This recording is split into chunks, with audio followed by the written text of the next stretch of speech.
القاسم بن موسى الحضرمي يقول: كنا مع الإمام الصادق سلام الله عليه، نزلنا النجف، ثم كنا في منطقة القادسية. التفت لي الإمام الصادق سلام الله عليه قال لي: يا ابن موسى، قف عند هذا الطريق، سيأتيك رجل من أهل اليمن، إذا جاء ائتني به إلي. يقول القاسم: وقفت على الطريق وكان الحر شديد إلى أن نفذ صبري. هو يقول: كدت أن أرجع للإمام الصادق سلام الله عليه.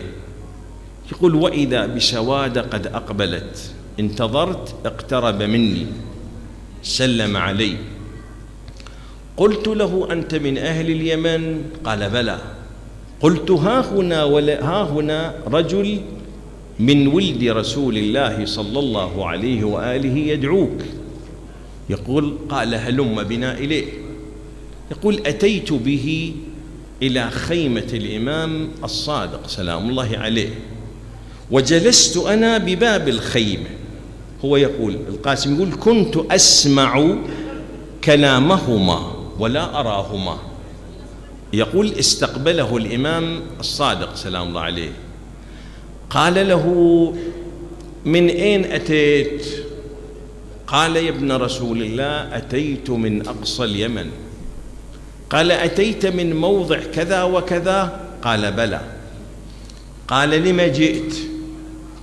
قال: جئت لزيارة الحسين عليه السلام.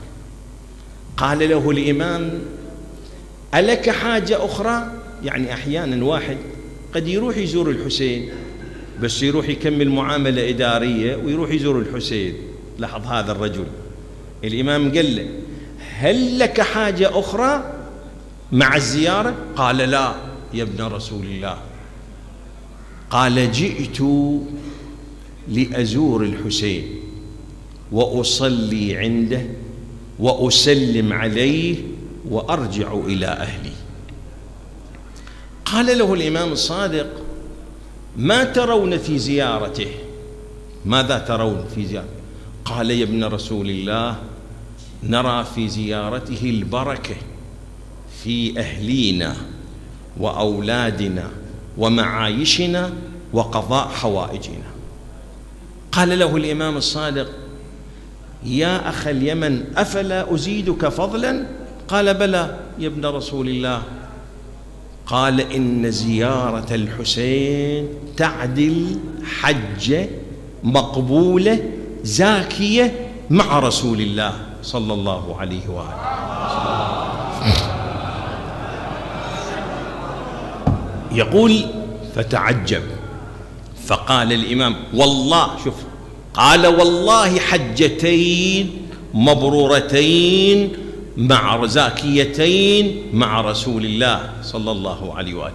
يقول: حتى عد إلى 30 حجة. شوف النبي يروح له يقول: إذا أراد الله بعبد خيرا قذف في قلبه شنو؟ حب الحسين بعد، وحب زيارته.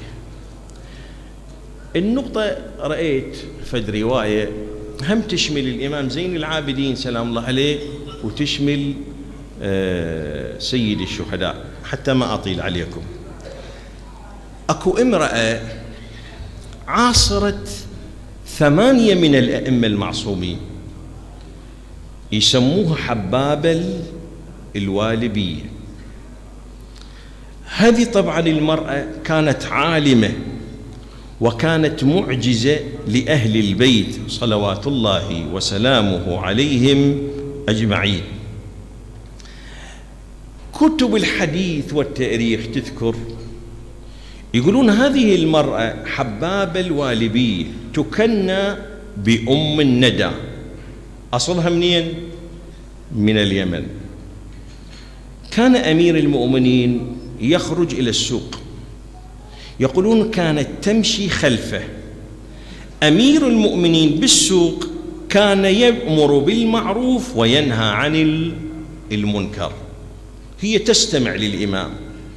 تقول حتى دخل إلى سوق الأسماك، رأيت أمير المؤمنين ينهى عن بيع الأسماك المحرمة، ثم رجع أمير المؤمنين تقول إلى رحبة المسجد، الرحبة الساحة اللي أمام المسجد، جلس أمير المؤمنين سلام الله عليه.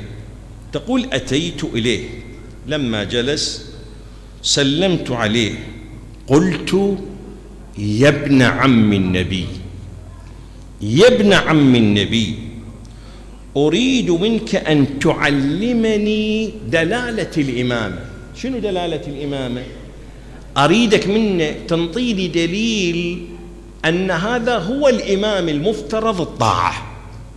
يا ابن عم النبي، أطلب منك أن تعلمني دلالة الإمامة، يعني كل من يدعي الإمامة من بعدك كنت تعطيني علامة بأن هو الإمام الحق. تقول فقال لي يا حبابة ناوليني تلك الحصى. تقول أتيت له بالحصى، أخذ الحصى بيده ثم جعل الخاتم ختمه على الحصى، الخاتم حفر الحصى. تقول لما نظرت قال لي يا حباب من فعل كما فعلت فهو الإمام من بعدي. بعد مقتل أمير المؤمنين سلام الله عليه جاءت للإمام الحسن قالت يا ابن رسول الله هذا ختم أبيك. قال ناوليني الحصى. تقول فختم الإمام الحسن على الحصى، وإذا بختم الإمام حفر الحصى. بعد شهادة الإمام الحسن سلام الله عليه كانت تأتي إلى المدينة، تتردد بالمدينة، جاءت إلى سيد الشهداء سلام الله عليه، قالت له يا ابن رسول الله اختم لي على الحصى. قال ناوليني الحصى. تقول فختم لي الحسين على الحصى، فحفر الختم على الحصى، حصى صماء. التاريخ يقول كانت تتردد بزيارتها على الحسين، كثير ما تأتي إلى سيد الشهداء سلام الله عليه. فترة معينة انقطعت أخبارها. لاحظ سيد الشهداء ما ينسى أحبائه، لكن شنو ما ينسى أحبائه؟ كون نمتلك شيء قليل بمثل ما تمتلكه حباب الوالبية. شنو نمتلكه؟ أعينوني بورع واجتهاد وعفة وسداد.